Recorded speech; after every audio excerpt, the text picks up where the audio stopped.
Guys, Hunter Venables over here at Lawrence Kia. Today we are going to be doing a walk around on the new 2020 GT2 Stinger. Okay, so up front first, talk about the motor a little bit. It's a 3.3 liter V6 twin turbo. It's going to give you 365 horsepower with 376 foot-pounds of torque. Okay, so a lot of power under the hood here. Got a couple other things here up in the front. This right here is actually the sensor plate and also the front-facing camera. This is where going to be all your full collision warning with pedestrian tracking.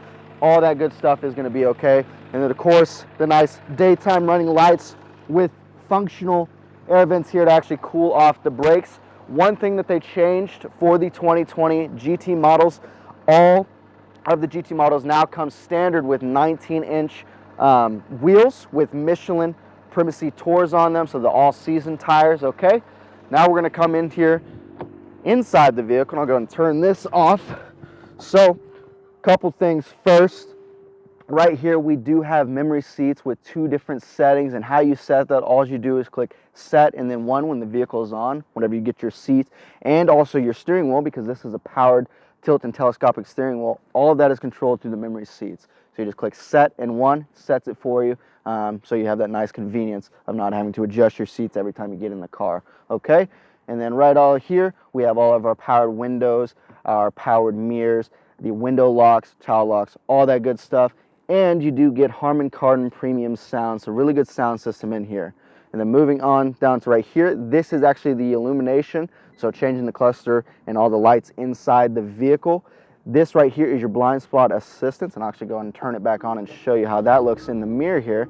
So if we turn this on, see there, it lights up orange, letting you know, hey, someone is there in your blind spot, don't get over. And if you turn on your blinker while someone is in your blind spot, it's actually going to beep and flash at you, letting you know, hey, really, don't get over. Then right here, this is your lane keeping assist, which actually has three different modes: lane departure warning, standard lane keep assist, and active lane keep assist. Lane departure warning is just going to beep at you, letting you know you're exiting the lane without using a blinker. Standard lane keep assist is going to wait until you almost exit the lane. Then it's actually going to move the steering wheel back into the middle. And then active lane keep assist is going to constantly move the steering wheel, try and keep in the middle of the lane as much as possible. And then this right here is for your powered hatch. You just sit there and hold that, and it actually opens up the rear hatch for you, and then you can close it from here as well. And then of course the gas cap there. Coming onto the steering wheel, the left side of the steering wheel is all your Bluetooth and audio controls, your voice recognition.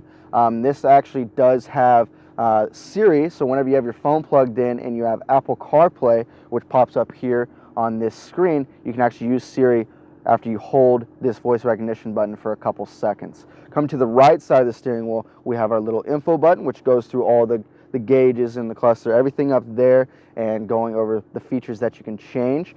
You also have Smart Adaptive Cruise with Stop and Go, which is this button right here. So how it works, say we're set at 75 and the person in front of us is going 65, it's actually going to slow us down until either we pass them or they exit, then it's going to kick us back up to whatever speed we were set to. This button is going to change the distance between us and the person in front of us, how far it recognizes. Okay, and then just to set cruise, you just click cruise and then push down on that and it sets it. Now coming over here into the middle, we do have auto climate control and sync climate control. Auto is just going to adjust the fan speed based on the temperature inside the car and the temperature you set it to. Okay, so if you notice the fan speed kicked up because it's set on low, we'll go ahead and turn that off. And sync just makes it to where the passenger side syncs up with the driver, or you can have passenger side hot, driver side cold. Then right down here, this actually has a wireless charging pad, which is another thing that was added for the 2020s. All the GT models come with the wireless charging pad. All you do, you set your phone right here with the battery facing down. This right here is going to light up orange and it's going to start charging your phone. And keep in mind, all the doors do have to be closed for that to turn on. Then you have your USB port and aux port there and a 12-volt port. Okay, now moving down into the middle in the shifter. This is an electronic shifter. It's called Shift by Wire.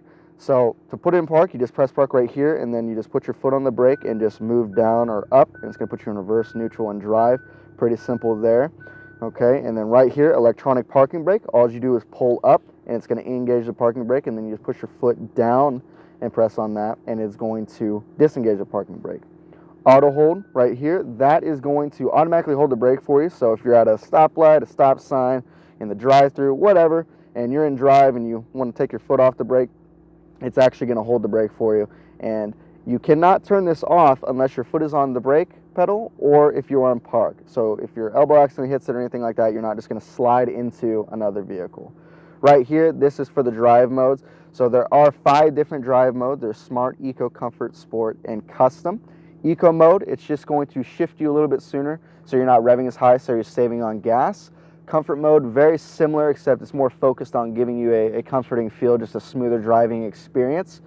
Sport mode, of course, is the exact opposite. It's going to give you more get up and go. It's going to make it to where you're revving higher and really using the full 365 horsepower that this car has. And also, while changing it into sport mode, the bolsters here actually do tighten up, and you can also manually adjust these right here with this little knob, and it just tightens or loosens the bolsters so you have a more basically secure ride whenever you're in the sport mode.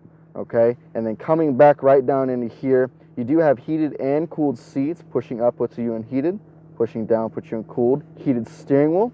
This right here is for the parking sensors for the front and rear. It's just going to beep at you, letting you know you're getting close to something when you're parking or anything like that.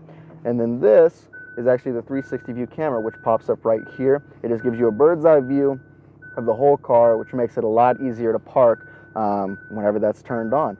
And then this last button here, this is the auto start and stop engine. It's just going to automatically turn off the motor, kind of put it in a sleep mode to try and save you some gas whenever you come to a stoplight or a stop sign. Okay, now coming to the back,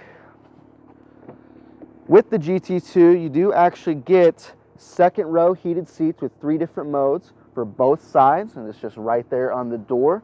And then you do have armrest and a cup holder there for the passengers in the back, and then you have a USB port and a 12-volt port right underneath the vents there.